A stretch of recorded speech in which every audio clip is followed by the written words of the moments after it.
If there's one thing the majority of all business owners in America have in common, it's that whether starting a business, growing a business, or taking the next big leap to the next level, at some point we could all use more flexible money to help us expand. Bootstrapping might have worked at first, but now it's time to grow. So we put our house in hock, or we max out our credit cards, or we borrow money from family. Shark Tank makes a good joke because it's such a rare experience. If you're lucky enough to pitch to Shark Tank, you might as well sell off most of your company. And almost all of us know that it's impossible to just walk into a bank and get a loan, even if you've been in business for years, even if you've banked with that bank for years. There's actually a better way to grow your business without risking your house as collateral, without borrowing money from friends and family, or without maxing out your personal credit cards. My name is Cassie Price, and in 2008, my dad was in the hospital and called and told me that he had taken out a $2 million loan on the farm that I had grown up in that had been in our family for almost 100 years. The economy was crashing. I was 27 years old at the time, and all I knew was that I had to help him get out of this mess. The interest-only loan payments were $20,000 a month. I tried everything I could think of to refinance this loan. We had almost $1.8 million of it still left, and my dad's personal credit score was over 830. I met with investors. I talked to SBA score advisors. I worked with the top and at times most expensive CPAs, attorneys, investment bankers all across the state, and not a single one of them ever told me about business credit. Credit in your business's EIN without a personal guarantee or without a personal credit check. We wound up losing the farm, and my heartbroken ways it is still hard to talk about today, and so did my dad's, and he died shortly after. The second worst part was, as the money dried up, I cleaned out my 401k. I maxed out my personal credit cards to keep it going while we were still meeting with investors and trying for Hail Marys. And you never know when you're going to stop. Like, what is your hard stop? I didn't know mine until I lost nearly everything.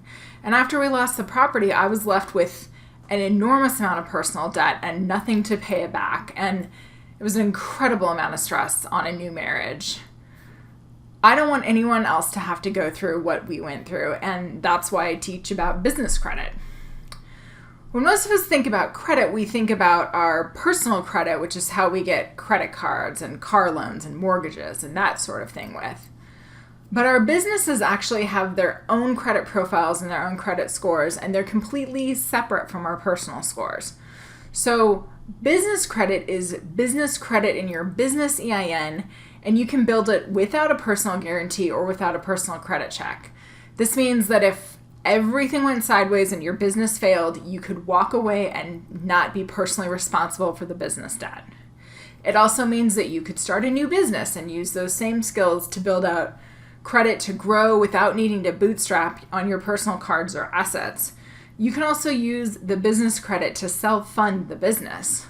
So if you've got good personal credit, you can also get 2 to 100 times the credit you could get just using your personal credit. So if you could normally get approved for a $5,000 big box home improvement score, with business credit, you could get approved for $10,000 to $50,000 right off the bat. Even if someone doesn't have good personal credit and doesn't want to use it, they can still build credit in their business EIN and get everything from store cards like Amazon to Home Depot to Visa and MasterCards that you can use anywhere.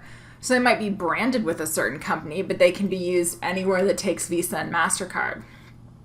I've had clients that have used business credit for everything from expanding to new locations, paying down personal credit cards, buying inventory at a discount. I've had people flip houses with it.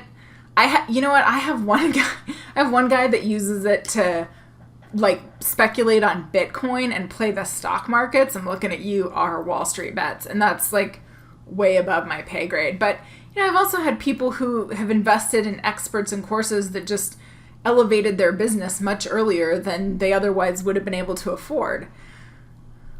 Beyond all that, the people that I've worked with that have had their ducks in a row when COVID hit, they were able to weather the storm a lot better than their competitors and friends. They weren't as stressed waiting for EIDL and PPP loans that in some cases took months because they knew that if they put things on their cards, it all gets sorted out. So they paid their rent on their credit cards, and then later they got a PPP loan or they got the EIDL. And sometimes it was 2 months later, but they had that cushion. Now, as you can imagine, especially if you've ever tried to apply for business credit and weren't successful, there are some missing pieces to all this, or a lot more people would have business credit. The missing piece is getting your I's dotted and your T's crossed. There's a whole lot of foundational work that has to happen before you can establish business credit scores, and it's fiddly stuff like having the right kind of address. So it can't be a P.O. box. It can't be a UPS store. You only want to use your home address in certain cases. There are only certain kind of phone numbers that work. The other thing that I find particularly maddening is you never know which business credit bureau an underwriter is going to look at. So you have to figure out and then establish the accounts that are the most important ones. So some of the bureaus won't generate a score for you until you've established 4 trade lines, which is like 4 individual accounts. And others might give you like a failing, going out of business, close up your doors next week, negative score if they don't have any positive information reporting about you. So they just need to know that you exist and you don't have anything positive, and you get a failing score like you're going out of business the next day. So your competitors, suppliers, potential clients, anyone can see those scores. Like, unlike personal credit, no one ever has to have your permission to look at a business credit score. If you're wondering if there's an easy way to get all this done, the answer is yes. I've got a 21-day challenge where I lead you through all the steps that it takes to build your business credibility and establish your business credit profiles. And at the end, I'm going to give you the names of the companies that will give you business credit, even if you just filled out your incorporation paperwork yesterday. So, who is this for? This is for brand new businesses. This is for already established businesses. This is for people who don't have an entity but are motivated to get one. You don't want to sit on the sidelines during this and not have an entity.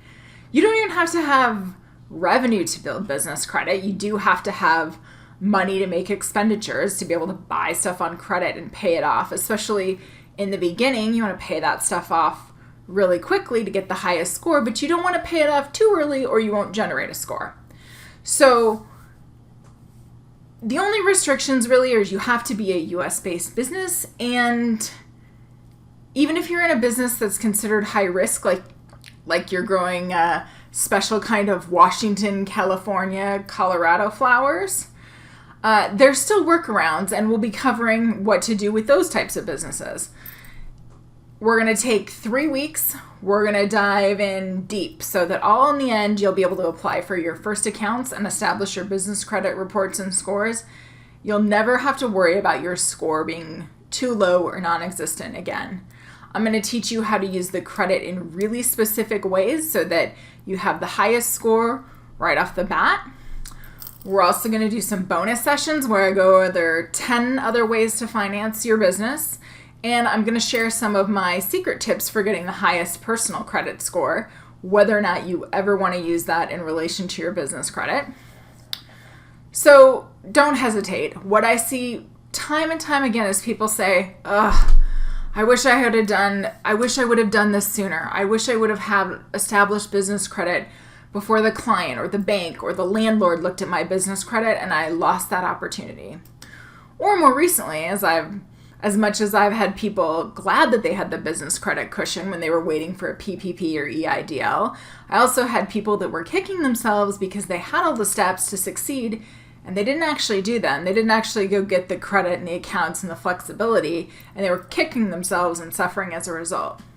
So I hope you'll join us. We get started on August 10th.